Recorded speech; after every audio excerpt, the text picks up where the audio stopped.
passa e vê as pessoas comendo, que eu não tenho coragem de entrar, né? Porque você imagina o que acontece ali naqueles ambientes. Isso tudo se dá por uma opção espiritual da cidade, do prefeito, do governador, do presidente, né? Isso legaliza a ação das trevas no ambiente onde o inimigo é invocado. E aí a gente vai hoje pensar exatamente nesse contexto, né? O que nós estamos vivendo nesse momento? Você vai abrir em 2 Timóteo capítulo 3, porque a gente vai ver uma degradação humana muito grande daquilo que Paulo já dizia que iria acontecer profeticamente, e eu quero tratar nisso fazendo um paralelo com aquele momento de Adão, de Eva e a serpente, e o jardim e a perda, né? Nos próximos minutos seguintes, para a gente aprender alguma coisa a respeito da nossa condução espiritual. 2 Timóteo, capítulo 3, Paulo escreveu, essa é a segunda carta a Timóteo, que era o seu filho na fé, a respeito dos desvios que estavam acontecendo, inclusive até o próprio Timóteo estava sob uma influência muito forte, correndo o risco de se abster da grande verdade que era a palavra, né, negociando algumas coisas, e Paulo então alertava ele, e diz para nós que, verso 1, sabe porém isto, nos últimos dias, ora, os últimos dias não eram os últimos dias de Paulo. Os últimos dias são os últimos dias que antecedem a volta de Jesus, né? Paulo era um profeta que Deus revelou muitas coisas para ele. E ele diz, nos últimos tempos sobrevirão dias ou tempos difíceis. E na tradução, ou uma tradução melhor desses dias difíceis aqui do hebraico, dizem que quase que o melhor termo seria assim, dias impossíveis, dias tenebrosos, dias em que a gente vai ver coisa que a gente vai ficar apavorado, e é o que nós já estamos vendo, né? Nesse último tempo. Sobrevirão tempos difíceis, pois os homens serão egoístas, avarentos, jactanciosos, arrogantes, blasfemadores, desobedientes aos pais, ingratos, irreverentes, desafeiçoados, implacáveis, caluniadores, sem domínio de si, cruéis, inimigos do bem, traidores, atrevidos, enfatuados, mais amigos dos prazeres que amigos de Deus, tendo forma de piedade, negando-lhe, entretanto, o poder.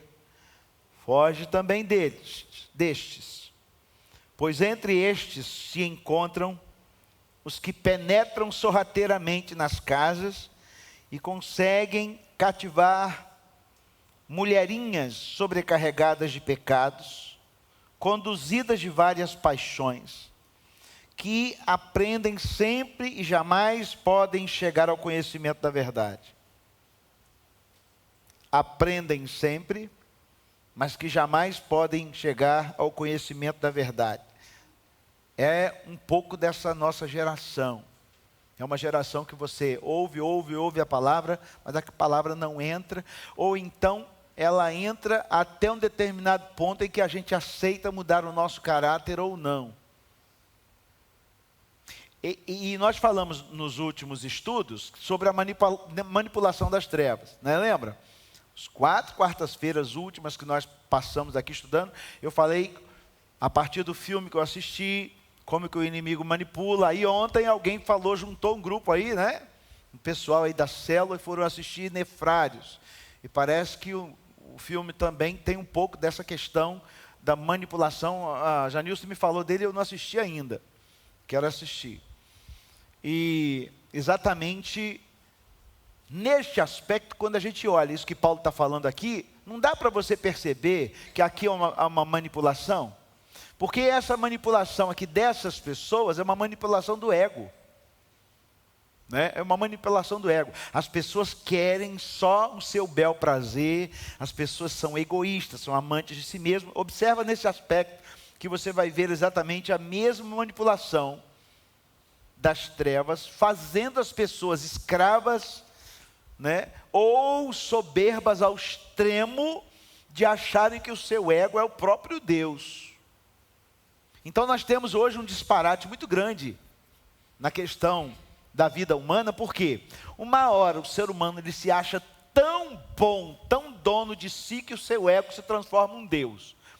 Quando é que o ego da gente se transforma em Deus? É quando a gente diz, eu posso tudo, eu quero tudo, eu mereço tudo. Né? Eu sou o ápice da criação, eu sou, né? E aí o outro extremo é a hora que a pessoa não consegue atingir esse ápice todo, ele decai de uma tal maneira também para um estágio de depressão, que ele agora fala em se matar. Esses são os dois extremos da raça humana hoje.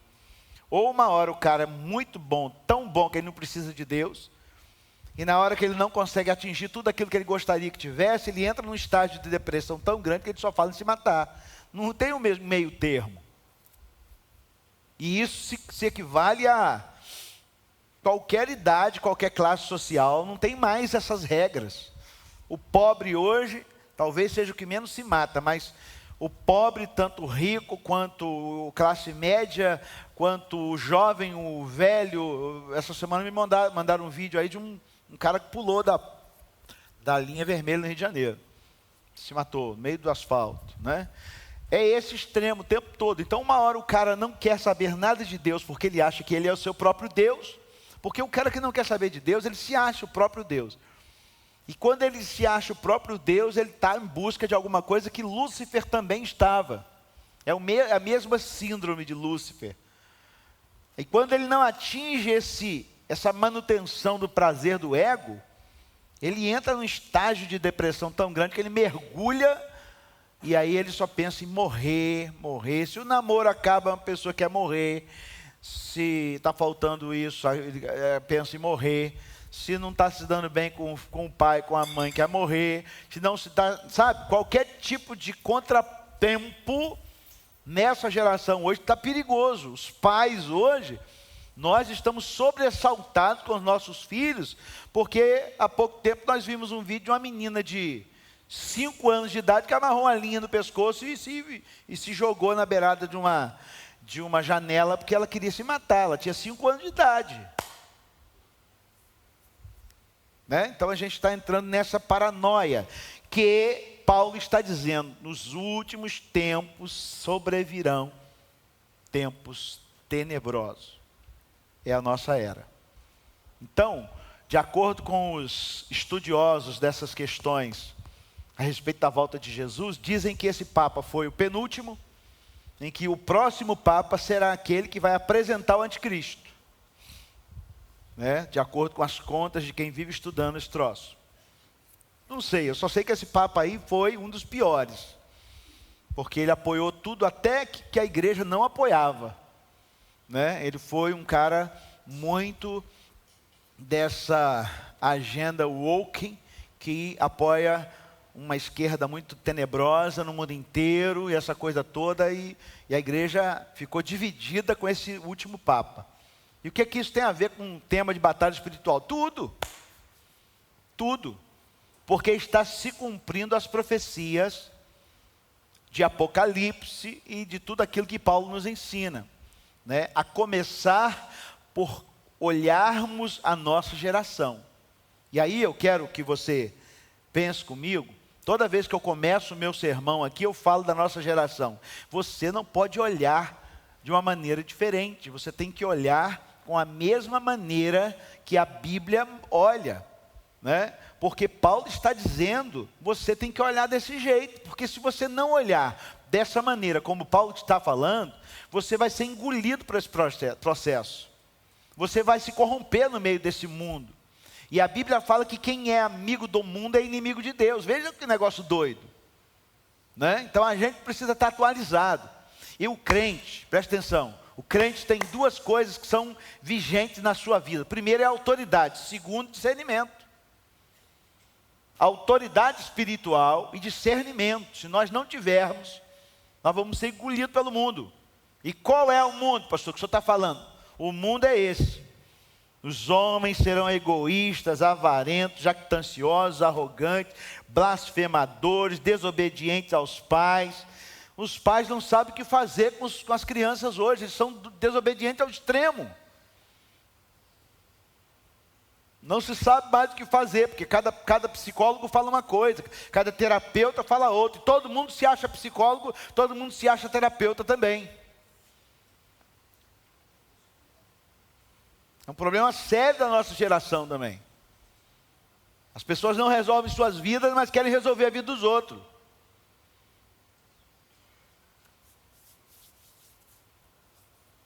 Desafeiçoados, implacáveis, caluniadores, sem domínio de si, cruéis, inimigos do bem, traidores, atrevidos, enfatuados, mais amigos dos prazeres que amigos de Deus, tendo forma de piedade, negando-lhe, entretanto, o poder foge,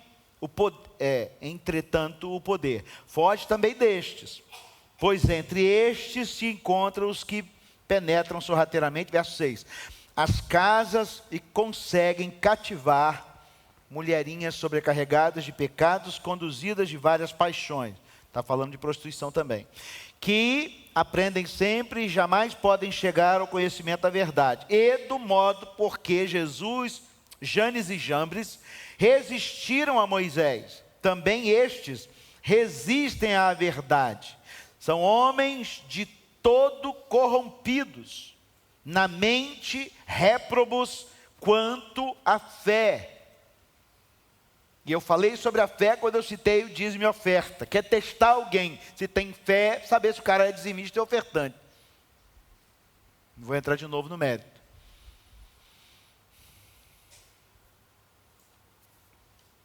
Eles, todavia, não irão avante, porque a sua insensatez será a todos evidentes, como também aconteceu com aqueles. Não vamos nos corromper e entrar nesse projeto maligno dos nossos últimos tempos. Pastor, e como que a gente vai fazer então? Então vamos seguir alguns protótipos que deram certo, né? Aqueles homens que passaram pela vida, deixaram para nós a sua história, como o próprio apóstolo Paulo. Jesus nem se fala, porque ele é o nosso referencial maior, né? Mas Paulo escreve coisas que estão detalhando a nossa vida. E o mais importante é isso. Como que eu vivo a minha vida cristã, a minha vida de fé, nessa batalha espiritual toda, se o engodo é tão forte na minha alma e no meu ego para satisfazê-lo. É um negócio perigoso. Então agora vamos para Gênesis, capítulo 3, verso 4, e vamos tentar cancelar a ação das trevas contra nós, contra a nossa casa, contra a nossa família. Gênesis 3, 4, disse a serpente à mulher: certamente não morrerão. É aquele momento do engodo que Lúcifer se manifesta numa serpente. Há quem diga que essa serpente não era bem uma cobra como a gente pensa, mas era tipo um lagarto,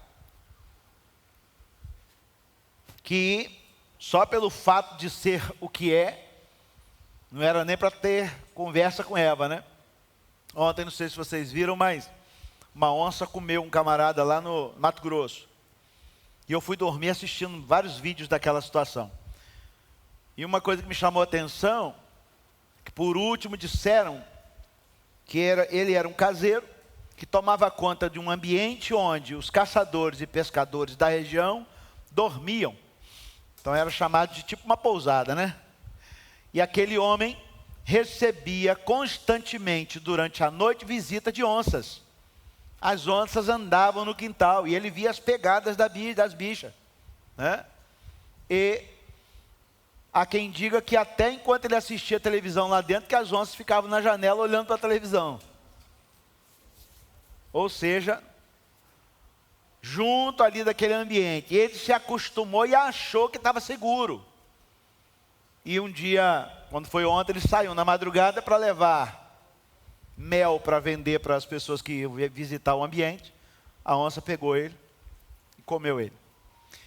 Quando a gente dá esse mole de ficar assim, sendo amiguinho da fera, né, achando que fera vai ser amiguinho, é igual quem cria esses bichos ferozes, né?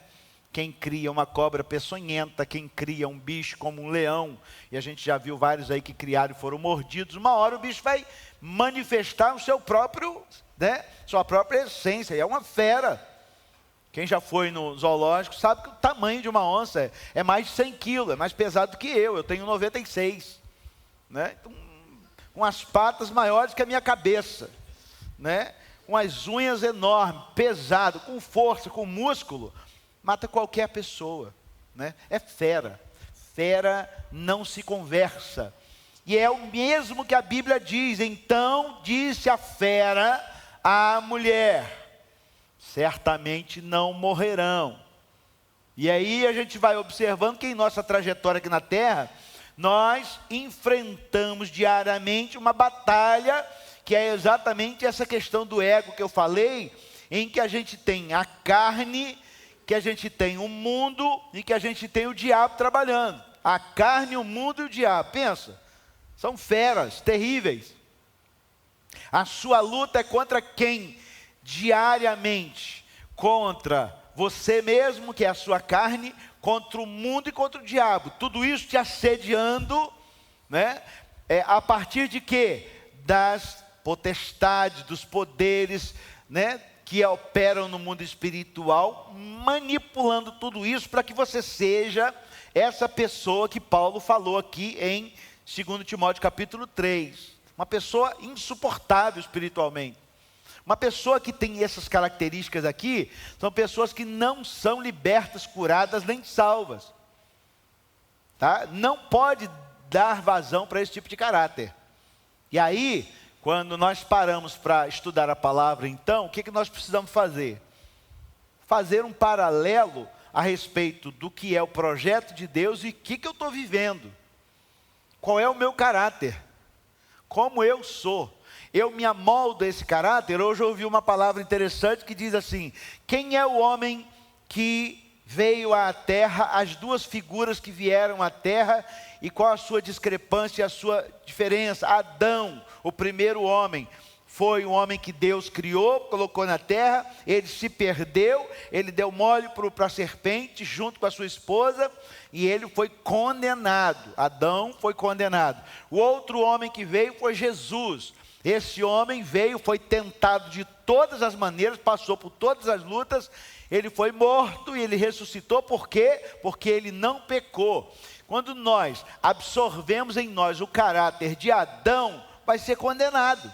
Então qual é a nossa luta cotidiana? É ter um caráter do Cristo vencedor. Por isso a Bíblia fala: sede, pois, imitadores de Deus como filhos amados. Quem é Deus para nós que nós vemos? É Cristo. O Evangelho é Cristo.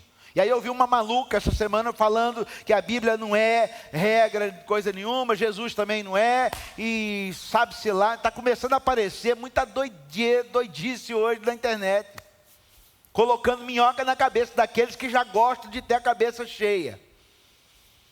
E aí é o perigo, por quê? Porque o texto diz que nos últimos tempos as pessoas seriam amantes de si mesmas. Olha, gente, não tem coisa melhor do mundo para um cara que tem um ego maior do que ele, é dele achar alguma coisa que justifique o que ele quer fazer. E é isso que o pecador procura, né? Eu gostaria, eu faço isso porque isso. Ele tem uma justificativa. Aqui a Bíblia fala que pecado não tem justificativa.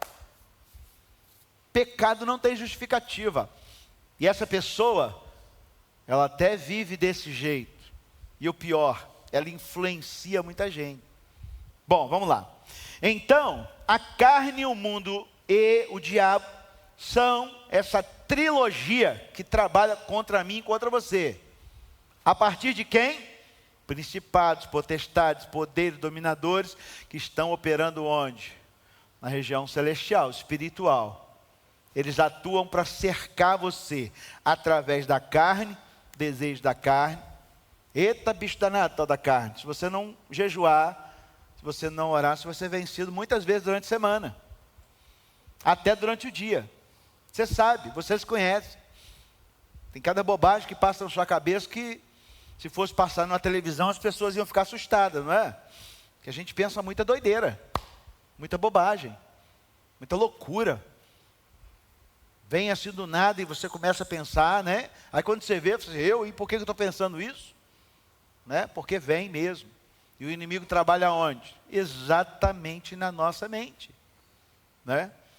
Até que se transforme em ação, o inimigo vai tentar convencer você, na sua própria mente, de algumas coisas que não tem justificativa. Não tem, diante de Deus não tem. Por isso, então, temos declarados 3 inimigos, considerando a carne uma das nossas própria constituição. Somos nós mesmos. Paulo falou, eu tenho uma luta comigo, né? Aquilo que eu quero eu não faço, aquilo que eu não quero isso eu faço, por causa da força do pecado que habita em mim. Essa força do pecado, ela acaba quando a gente se batiza? Não. Ela acaba quando a gente se converte? Não. A força do pecado, ela só acaba o dia que a gente for para a glória. Tá? Mas ela tem um limite, e o limite dela é o quanto você se enche de Deus. O limite da força do pecado na vida do homem está ligado diretamente ao quanto você se submete a Deus, né? E aí vem aquela palavra, submetei-vos a Deus, resisti ao diabo. Então tem uma sequência de atividades. Primeiro você tem que se submeter, depois com força de Deus você consegue resistir, e conseguindo resistir, você vai fazer ele fugir. Ele só vai fugir quando você se submeter. Quando você tentar burlar esse projeto ou esse processo, você não consegue, tá?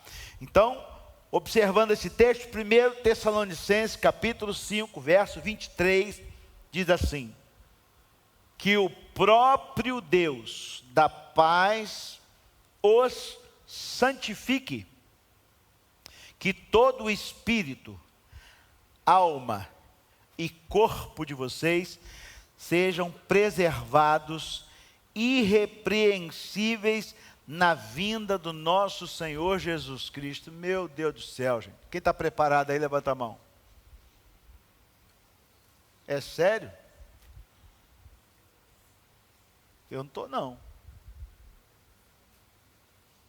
Alma, corpo e espírito. Batalha, né? Batalha constante. Mas é para a gente estar preparado. Porque do nada a coisa vai virar, ele vai chegar e vai levar quem a Bíblia diz aqui, que o próprio Deus de paz nos santifique inteiramente, que todo o espírito, alma e corpo de vocês estejam preservados, irrepreensíveis na vinda do nosso Senhor Jesus Cristo. Ainda tem alguém, quando a gente conhece, que começa a pregar o evangelho para ele e fala assim: eu tenho pecado não, eu não fumo, não bebo, não mato. É quase um santo.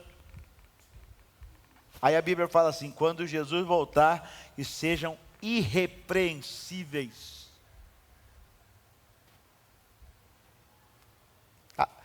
Hebreus capítulo 4, verso 12 diz: pois a palavra de Deus, ela é viva e eficaz, e mais afiada que qualquer espada de 2 gumes. Ela penetra até a divisão da alma e do espírito, juntas e medulas, e julga os pensamentos e as intenções. Por isso que eu quero dizer para você, que a única forma da gente se preservar, de sermos achados repreensíveis, ou seja, culpados, é quando nós nos afastamos da palavra. Porque essa palavra, ela é espada alguma que penetra até a divisão da alma e do espírito, e lá ela julga os nossos pensamentos e as nossas intenções. Se eu tiver longe da palavra, eu não vou fazer esse julgamento correto. Eu não vou ter discernimento se eu estou certo ou se eu estou errado. Por quê? Porque eu não tenho um parâmetro para seguir, eu não tenho um modelo, não tenho um protótipo. E o nosso modelo, o nosso protótipo, escuta isso, a cada dia precisa ser a palavra de Deus. Então, eu só vou fazer aquilo que a Bíblia diz que é para eu fazer. Eu só vou cumprir aquilo que a Bíblia diz que eu posso fazer. Não adianta arranjar desculpa, porque se você for na desculpa e continuar vindo à igreja, achando que você está salvo, pode ser que você esteja só apenas baseado numa desculpa. Na hora que ele voltar, ele pode não te achar irrepreensível e você se perder. Está culpando alguém, pastor? Não, estou te alertando, fica ligado. Não se afaste da Bíblia. E nós não lemos Bíblia mais.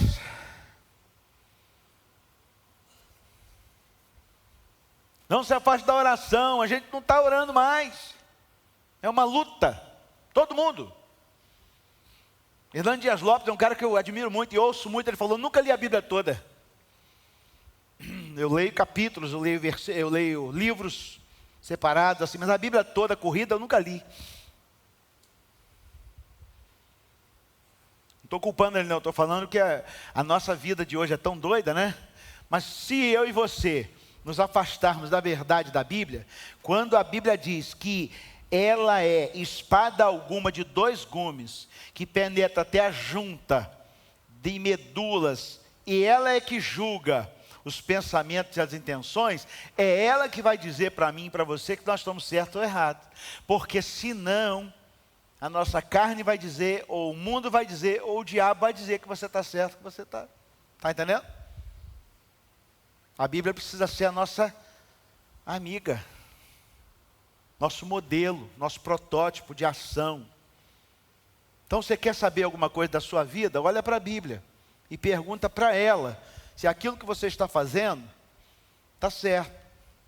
Porque tem gente hoje que está pegando texto isolado da Bíblia, se enchendo de razão e caindo no pecado e está repreendido. Não está irrepreensível, ou seja, está condenado. Estão falando muita loucura com a Bíblia aí agora. Continua mantendo os seus olhos na palavra de Deus. Porque ela, e aí quando eu falei aqui alguns domingos atrás, que é para a gente estar mergulhado na unção de Deus, lembra? Que a gente mergulhado no óleo, o diabo não acha a gente. A mergulhar no óleo não é literal, mergulhar no óleo é nessa unção da palavra. Ela nos purifica, ela nos limpa, olha o que o texto falou. É ela que tem que dar para nós a autoridade. Por isso que eu digo que o crente precisa ter autoridade e discernimento. Porque só assim você vai vencer o diabo. Só assim você vai vencer suas lutas. Quando é que eu perco a autoridade? Quando é que eu perco a autoridade? Estou vindo de carro. A pista para lá é contramão. E eu estou vindo na minha mão. Mas na minha casa fica ali no meio. Brasileiro ama isso, né? E aí eu vou e dou uma olhadinha. Não está vindo ninguém.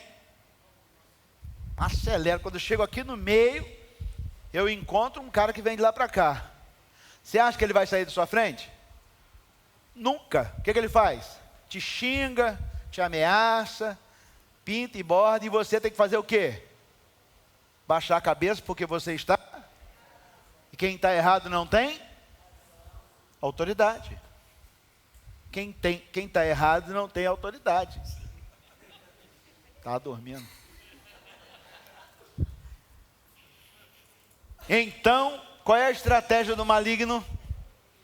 Fazer com que a gente o tempo todo fique negociando aquilo que é ilegal, aquilo que é imoral. aquilo que é desonesto, aquilo que massageia o ego, o tempo todo, quando eu tenho ilegalidades na minha vida, eu não tenho autoridade. E o pior, o diabo te acusa. Lembra que eu contei a história? De uma irmã que me ligou, falou que tinha um endemoniado perto da casa dela. O próprio demônio falou no meio da rua. Alguém foi lá tentar expulsar e falou o quê? Você não tem autoridade, eu só saio daqui se vier alguém aqui com autoridade. Eles são abusados. Flamenguistas são folgados, tem título. Falou, só saio com quem tem autoridade. E a autoridade se perde então, quando a gente está na ilegalidade. Deixa eu te falar, eu sei que é difícil. Eu sei que é difícil. Mas quem disse que a vida espiritual seria fácil? Quem disse que seria fácil? Jesus morreu porque não foi fácil. Os apóstolos morreram tudo. Faz uma pesquisa hoje, antes de dormir, escreve no papel todos os apóstolos, como eles foram mortos. Pra você ter uma ideia. Foram mortes terríveis. Pedro, eu acho que foi morto de cabeça para baixo, crucificado. Não é isso? Isaías foi cerrado no meio. Quem mais sabe de algum? Estevão foi apedrejado, tomou uma tijolada no meio da testa. Se fosse Anísio, ia raspar o restinho do cabelo dele. E ele viu antes de morrer o quê? Céu aberto. Tijolada nem doeu, porque ali já estava indo para a glória, né? Mas o preço sempre será alto. Então, igreja hoje que está pregando vida boa com Deus, ela não é uma igreja séria. Porque uma igreja séria vai sempre alertar você de que você será perseguido por causa do amor de Jesus. Vai ter patrão que vai mandar você embora porque não gosta de crente. Vai ter perseguições. Ainda não começou muito não. Talvez daqui para uns 10 anos comece. Eu espero que dê um tempo para a gente morrer antes. Porque não vai ser fácil não, né? Mas a gente já sabe de algumas coisas que acontecem aí, né? Muitos já morreram por causa do Evangelho, né? Então, somos conscientes que a nossa carne ela é aliada do pecado, pois fomos alertados disso em Mateus 26, 41. Jesus diz: vigiem e orem, para que não caiam em tentação. O espírito que eu coloquei em você está pronto, mas a sua carne ainda está no processo de santificação. Entendeu? Quem é então que vai estar bem ávido nessa questão da santificação, quando do nada Jesus voltar? Quem estiver ligado, antenado, comendo a palavra de Deus, vivendo da palavra e obedecendo a palavra. Quem não tiver, vai correr um sério risco de ter sido enganado a vida toda, e na hora que Jesus voltar, ele vai dizer: não vos conheço, nunca te vi. Mas eu era da Igreja Batista da Paz, sentava naquele lugar. É muito sério esse negócio, muito perigoso, né? Mas pastor, então me diga aí. Não vou dizer, quem diz é você mesmo com o seu relacionamento na palavra. Você que tem que saber. Você sabe de quem você é filho, não sabe? Você sabe de quem é a sua mãe, você sabe quem é seu pai, você sabe quem é seu filho, isso você sabe. Do mesmo jeito você tem que saber se você é filho de Deus ou não. A partir de quê? Relacionamento com a palavra, que é o Evangelho, que é Jesus. Amém, gente? Por que eu estou ressaltando muito isso? Porque o caráter que nós vimos em 2 Timóteo, capítulo 3, é um caráter deplorável. Vamos ler de novo? Sabe, porém, isto, nos últimos dias sobrevirão tempos difíceis. 2. Pois os homens serão, egoísmo, avarentos. Sabe o que é uma pessoa avarenta? Tudo que ela faz, ela pensa em dinheiro ou em vantagem. Ela não coloca a mão em nada a não ser para levar vantagem. É a pessoa avarenta. Jactanciosos são pessoas que ficam o tempo todo arranjando confusão, briguento, sabe? Que é a pessoa difícil. Arrogantes, blasfemadores, desobedientes aos pais. E aí eu tenho falado já com vocês aqui a respeito disso. Filho que desonra pai e mãe, nunca vi prosperar. Filha que desonra pai e mãe, nunca vi prosperar. Vive uma porcaria de vida.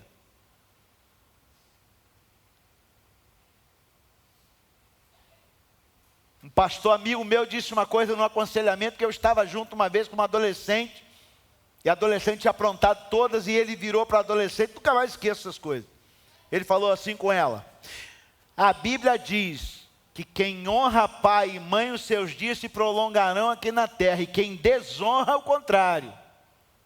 E eu sei, porque a Bíblia diz que tem maldição para quem desonra pai e mãe, mas não tem maldição para pai e mãe em relação ao filho, tem em relação do filho com o pai e mãe. Então nós que somos filhos, o nosso dever é honrar pai e mãe.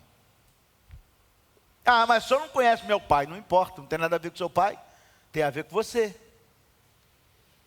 Ah, o senhor não conhece minha mãe. Não tem a ver com sua mãe, tem a ver com você. Você que vai usufruir ou vai pagar o preço. Pegou? Quem é inteligente pega fácil. Eu só vou onde minha mãe deixa. Eu só vou onde meu pai concorda. Se você for fora disso, aí é um problema seu. Já vai fora da bênção. É um perigo danado. Já falei aqui, vou repetir. Um ex-satanista veio aqui em Campos dar uma palestra, dar testemunho dele. E ele falou que quando um filho sai de casa em desonra, escondido, pai e mãe, já sai um demônio junto com ele. E é aquela noite que o pau quebra. Droga, violência, acidente, é um perigo doido. E eu e você que somos pai e mãe, nós temos que ensinar isso aos nossos filhos e botar regra. Porque também pai e mãe hoje fica uma onda de querer, comecei a falar de pai e mãe, né? E querendo agradar filho. Pai e mãe não vai agradar filho, não, a gente tem que ser autoridade. Autoridade. Ah, mas vai falar mal de mim, meu filho vai falar de qualquer jeito. Deixa eu sentir saudade depois que você morrer. Porque pai e mãe tem que ser pai e mãe. Voltando para a batalha, mais 5 minutos para encerrar. Dessa maneira então, o diabo trabalha com as suas tentações para nos dispersar de nosso mais nobre propósito. Qual é o nosso mais nobre propósito? Ter uma vida santa e alinhada com os ensinamentos de Deus e com a sua vontade. Ah, meu irmão, aí a Bíblia está cheia de versículos que diz que você vai prosperar. Aí a Bíblia fala que você prospera porque quem tem uma vida santa e alinhada com os ensinamentos de Deus é um abençoado. Pode observar. Se você olha alguém que você conhece, que é muito, muito próspero, um cara que é, sabe aquele cara que você olha e quer ser igual a ele, você pode observar que esse cara é obediente a pai e mãe e é obediente a Deus. Pode observar. Ele prospera em todas as áreas da vida dele. Tudo dá certo. Não que ele não tenha problemas, mas tudo dá certo no final. Rápido, numa linha, no final você diz, esse cara é um vencedor. Essa mulher é uma vencedora. Por isso nosso papel, enquanto guerreiros, nas batalhas espirituais, nós só temos uma única missão aqui na terra. ter uma vida santa e alinhada com os ensinamentos de Deus e com a sua vontade. O resto é o resto. Acabou. Porque isso aqui é abrangente em todas as áreas, na área profissional, na área relacional, na área espiritual, né? Ter uma vida santa, comprometida e alinhada com os ensinamentos de Deus. Porque a palavra de Deus é viva e eficaz, é como espada alguma de dois gumes que penetra até a divisão da alma e do espírito, e lá ela dá discernimento, direcionamento. O grande problema é quem vai obedecer. E aí, deixa eu te falar, para a gente encerrar. Todo dia. Pensa em todo dia. Vamos supor que você vai viver mais 30 anos só. Se eu tenho 58, eu vou até 98. Oh, coisa boa. Quem é jovem não vai querer entrar nessa. Mas se você tem mais X anos para viver, o que a Bíblia diz é que se você cumprir isso daqui, a sua vida será próspera até o final. E depois virá o fim e nós seremos lá então arrebatados para a glória do Pai. É esse o nosso projeto de vida. Amém ou não? Porque o que sair daqui é alinhado com o mundo, a carne ou o diabo. E aí você tem um preço muito alto a pagar. Deixa eu te falar, vale a pena não. Nós já viemos de lá e sabemos no que disso vai dar. Jovens e adolescentes, acredite em nós. Nós já erramos pra caramba. E a gente não quer mais errar. Não vai lá experimentar. Porque quando a gente vai, e o perigo é exatamente essa questão de experimentar. Quando a gente experimenta, a carne, abraça, vicia. Depois para você sair, então, meu amigo, tudo aquilo que tem aparência do mal, eu tenho uma frase que eu escrevi aqui, mas depois eu vou ler. Fuja disso. Fuja. Estou vendo um alvoroço lá. Aí o que aconteceu? Mataram 2 pessoas. Sabe o que a gente faz? Corre lá para ver. Deveria ser correr para cá, para não ver. Mas nós somos curiosos para o mal.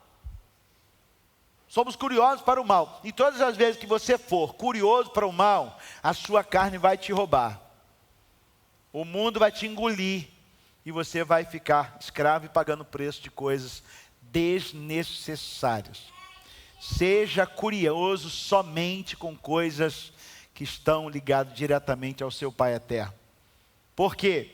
Porque a vontade dele é boa, perfeita e agradável.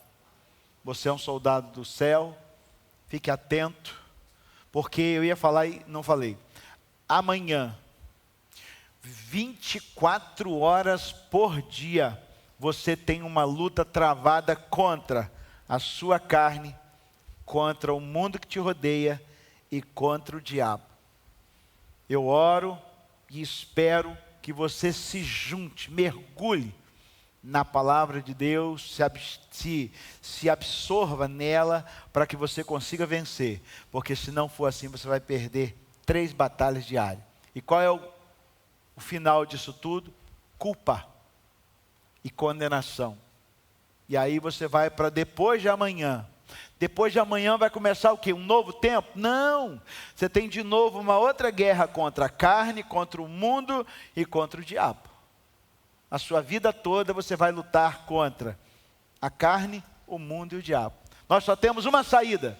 E a nossa saída é ter uma vida santa e alinhada com os ensinamentos de Deus, de acordo com a sua vontade, porque a vontade dele é boa, agradável e perfeita. Se eu conseguir mergulhar nessa palavra, se eu conseguir absorver essa palavra para mim, como verdade, como minha vida, como meu caminho, como minha direção, vou passar amanhã, vou passar depois de amanhã, vou passar a semana toda, vou passar o mês todo, vou passar o ano todo, e no final vai ouvir uma palavra: vinde bendito do meu Pai, para as suas moradas santas e espirituais que eu vim antes preparar, porque você foi aprovado, aprovada. Mas para chegar lá no final, para receber isso, é todo dia, vamos começar hoje, amanhã tem mais, depois de amanhã tem mais. Não se afaste da sua Bíblia, que é a palavra de Deus. Deus te abençoe, te ajude. Semana que vem a gente continua nessa mesma pegada, porque nós vamos continuar falando sobre cancelar o poder das trevas e suas ações na nossa vida. Amém? Fica de pé. De 2 a 2, pega a pessoa que está do seu lado aí e ora por ela. Escuta, preste atenção. Fale com Deus assim: Senhor, ajude esse irmão ou essa irmã a vencer. Ajude ela a não desgrudar do teu espírito, da tua palavra. Ore por ela, pode fazer isso agora, rapidinho, um ora pelo outro aí. Porque a gente vai precisar muito disso junto. Viver essa verdade não é fácil. Ore pelo seu marido, ore pela sua esposa, ore pelo seu amigo, ore pelo seu irmão. Porque você vai precisar de apoio espiritual sempre. Fale com Deus: Senhor, abençoe minha mãe, meu pai. Ajuda, Senhor, a vencer essa etapa. Vai ser difícil, mas o Senhor é poderoso para fazer infinitamente mais.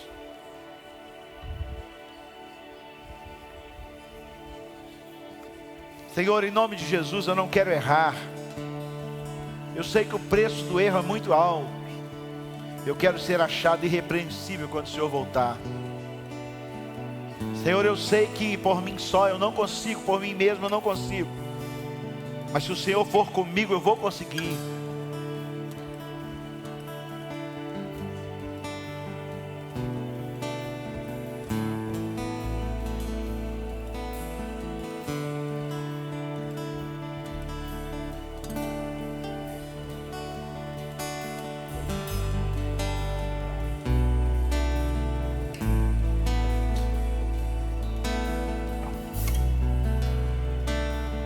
Ó Deus, em nome de Jesus, nos cobrimos, ó Deus, no teu sangue, porque a tua palavra diz: aquele que habita no esconderijo do Altíssimo, a sombra do Onipotente descansa. Estamos entrando, ó Deus, na sombra do Onipotente agora. Ó Deus, não nos permita sair da tua presença. Estamos ligados, ó Deus, na tua palavra. Ela é alimento para a nossa alma, verdade para as nossas decisões, estrutura nos nossos relacionamentos. Senhor, em nome de Jesus, nos ajude a vencer as nossas lutas diárias. Porque, como diz o apóstolo Paulo, o pecado está sempre diante de nós. Que luta terrível nós temos. Nós somos maus, mas o sangue do Senhor nos purifica do nosso pecado, nos dê vitória contra as trevas, Pai. Tem misericórdia de nós. O Senhor é Deus soberano, e nós somos apenas humanos, tão pequenos.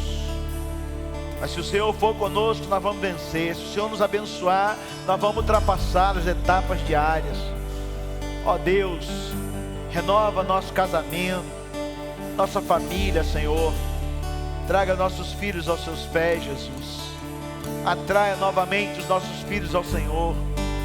Estão tão desgarrados, Jesus.